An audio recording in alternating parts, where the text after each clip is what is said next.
Welcome to a new video. Let's take a look at some new malicious compliance stories. The first story is called, "Sure, I will come back with my ID." I live in the UK, where it's illegal to operate a petrol pump if you're under the age of 16 and you can take your driving test from the age of 17. The village I grew up in was small and had just a single petrol station with 2 pumps. Sometimes you'd have to wait behind a car or two, but being a small town, it was never really much of an issue. At the time, I had just recently passed my test and had been driving for a week or two.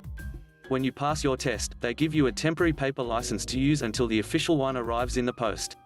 These paper licenses don't have a photo or anything on them, just your name, address, etc. You might already be able to work out where this is going, so let's get on to the story. It was early Wednesday morning, and I had decided to drive into school. My car was almost empty, so I swung by the petrol station on the way out of town to put my regular fiver in the tank. As a broke student, I could never afford to fill up more than £5 or £10 at a time, so I was a regular visitor at the petrol station. On this particular day, there was a new server behind the counter, who I guess had only just started there. Coincidentally, one of the pumps was out of order that morning, which meant there was only one available pump in the whole town. I pull up to the pump, and at this point there's only one other car behind me. I put my measly amount of petrol in the tank and head over to the garage to pay. As I approach the counter, I notice the attendant is giving me an odd look. The conversation went something like this: "Sorry, but can I ask to see some ID?" he says to me. "I don't have any photo ID with me." "Well, I'm afraid I can't sell petrol to someone that might be under 16. A little shell-shocked at the apparent incompetence, I reply, I drove a car in here, and you have to be 17 to drive. Is that not proof enough?" "I'm sorry, but without ID, I can't do anything." "Look, I can get my paper license from the car, but it doesn't have a photo on it." "Well, it needs to be a photo ID, otherwise I don't know it's really you." "Right, well, I live a few minutes away. I can come back with my passport in a few minutes." "Okay, but you'll have to leave the car here because I can't let you drive off without paying." At this point, I'm absolutely dumbfounded. It's only a few minutes drive back home, but at least a 20-minute walk. This would mean a 40-minute round trip. Desperate to not have to walk 40 minutes home and back for the sake of £5, I try one more time. "It's gonna take me 40 minutes to get some ID. Can you really not sell me this £5 of petrol?" "I'm afraid not, it's not up to me." I turn around and walk out of the station. "Okay, I'll leave the car here, and come back in 40 minutes with some ID. Sure enough, I leave the garage and begin the walk home, with my car exactly where the attendant told me to leave it. 20 minutes later, I arrive home. But by this point, I'm pretty thirsty. I always left early for school because I work better in the morning and like to get an hour or two of work done before classes start. So with about an hour to spare before I really need to be leaving for school, I decide to make myself a cup of tea, and maybe have a second breakfast. All the while, I'm fully aware that my car is currently locked and parked in front of the only petrol pump in the whole town. About 15 minutes pass, by which point I've had a cup of tea and a second breakfast, so I pick up my passport and head out the door. Almost an hour after leaving the garage, I arrive back, passport in hand. Sure enough, there's now a queue of 10 to 15 cars and a very panicked-looking attendant, trying to explain to a horde of angry customers why they've had to wait for almost an hour to fill up their cars before they can drive to work. At just about the same time I arrive, the guy's manager shows up. I explained to the manager that I had to leave the car here because without ID, I hadn't been allowed to pay for the petrol, and without paying for the petrol, I hadn't been allowed to drive the car anywhere. That must be a bad first day in a new job if you can ever have one. What do you think? Comment below. The next story is called, "School said his grades were not bad enough." Back when dinosaurs ruled the earth and I was in school, people doing the British GCEA levels would commonly take more classes than you actually needed to graduate. You were, of course, allowed to drop subjects after a certain point. Well, in theory. I had a classmate. His name starts with X, so let's call him Xavier. Xavier decided that he didn't like biology. So he asked the admin office if he could drop the subject. But the school administrators refused. "You can't drop biology," said the admin office. "You're doing fine in that class. Mathematics is your worst subject. If you want to drop a subject, it should be math." "But I need to keep math," Xavier replied. "It might matter for my university applications if I want to do computer science, or accounting, or something. Biology isn't going to help me. I'm not going to be a doctor or anything like that. If I drop bio, I can spend more time on calculus and stats, get my grades up. My parents agree with me, they think it's a good idea." "No," insisted the admin office. "The only class you're allowed to drop is math because that's your worst subject." "Look," Xavier said, "that policy doesn't make sense. If you're gonna be bureaucratic about this, all I need to do is make biology my worst subject. Put in 0 effort. Fail next semester's exams. Then you'll have to let me drop bio, right? Obviously, the school didn't like this. The school warned him that they'd be tracking his class attendance. They warned him that he had to turn in his assignments, do his lab practicals, show up for his exam papers, or he'd face disciplinary action.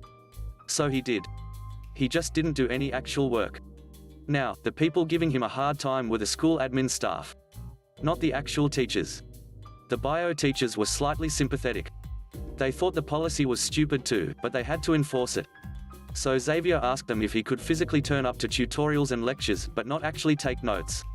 Maybe he could do something else to stay awake, like clean his sports gear. The teachers said this was fine.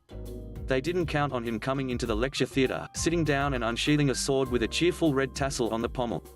Then he took out his rags and metal polish. We had designated seating, and Xavier was near the front. Since the lecture theater had elevated rows of seats, it meant a few hundred students could see the room's fluorescent lights gleam brightly off his sword by the time he was done. "I'm a wushu practitioner," Xavier explained, pointing to the other weapons sticking out of his duffel bag. "If the fencing and kendo kids get to carry their gear, then so do I." Xavier also turned in all his assignments and dutifully sat for tests. The entire biology department discovered what he'd been doing at the next post-exam review when the teachers showed us some examples of good and bad answers. They didn't reveal which student had submitted the papers, of course. But it was pretty obvious who was responsible when we were dealing with lines like, "Anaerobic respiration produces alcohol, which makes it very popular on Saturday nights." Or, "Eventually the molecules get bored and leave." They had to give him some actual marks since at least part of that stuff was technically correct. The school let him drop biology. This wasn't Xavier's only brush with the school authorities. He was that kind of student.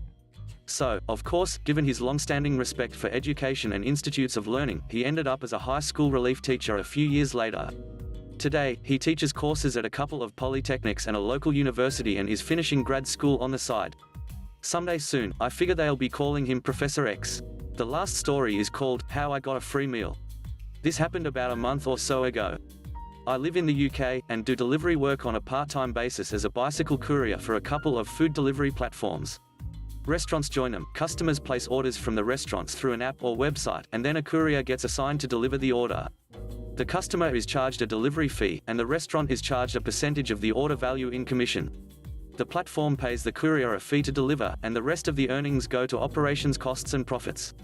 On both of the services I work for, the couriers are self-employed, and on both platforms, the majority of couriers are on a pay-per-delivery model, which means you only get paid for each job you complete. However, because we are self-employed, we are given some latitude in what orders we accept, and we are allowed to cancel deliveries, as long as there is a good reason. When this happens, usually the customer is refunded, and the courier is free to dispose of the food how they see fit. Of course, if you cancel too often, you'll get kicked off the platform, so it's not a good idea to do it without good reason. On this occasion, the platform I was working for operates on a variable fee model, so that longer distances would get paid more, but short-range trips would be paid a bit less. When you are assigned a delivery on the platform's courier app, it shows you the address of the restaurant, and the address of the customer, as well as the designated payment for the trip. I was assigned a delivery from a mid-range burger joint. I checked the order, and the trip was a very short-range one. The address was in the city center, about 300 meters away from the restaurant. As a result, the fee was only $3.85, the lowest amount the platform pays couriers under the variable fee model. However, for a delivery that would take less than 10 minutes to complete, I'd happily accept that. So I swiped to collect, and went to the restaurant, and picked up the order.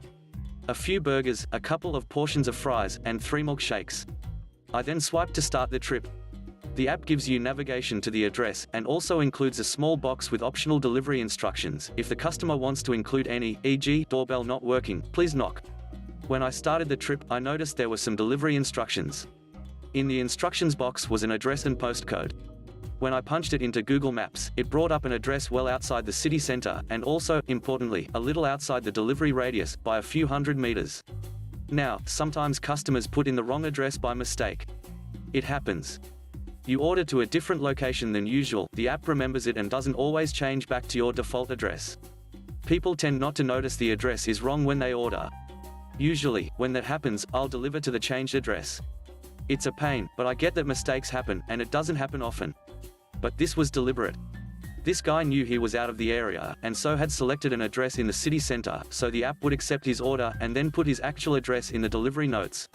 Usually, when people pull this stunt, they put the address at the closest point on the map that could be delivered to, and then message the courier that they, in fact, live a few hundred meters further down the road.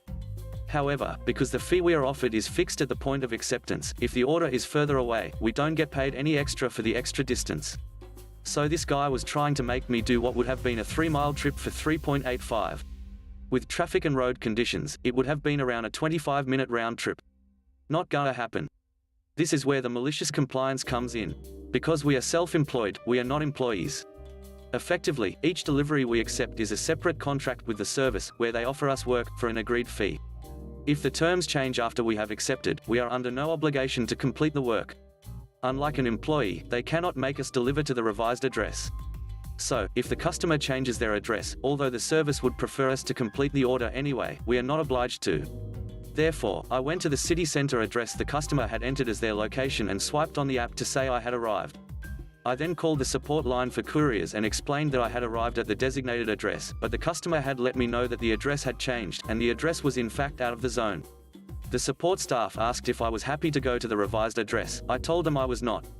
They told me that was fine, and as I was at the assigned address, to swipe to complete the delivery so that I would still be paid for the trip, and I could dispose of the food as I saw fit. Sitting just down the road were a few other couriers. So, I swiped to complete the order, and then went to share my bounty with them until my next delivery came through. As for the customer, well, per the terms and conditions of the platform, if the courier cancels the trip for reasons out of your control, like their delivery vehicle breaks down on the route for example, then you get refunded. But, if the courier is unable to complete the delivery because of you, for example, if you aren't at the address you designate, then the platform is under no obligation to refund you. Of course, out of a gesture of goodwill, they might offer you platform credit, but we couriers talk to each other, and we know not to complete deliveries out of the zone, because it's not good for us. So even if he got credit, if he tried to pull the same trick again, he was gonna end up in the same situation. At least he got a good meal out of it. Thanks for watching the video. I hope you enjoyed it. If you did, please consider subscribing to the channel for more content. Let me know what you think about the stories in the comment section below. Have a great day. Bye bye.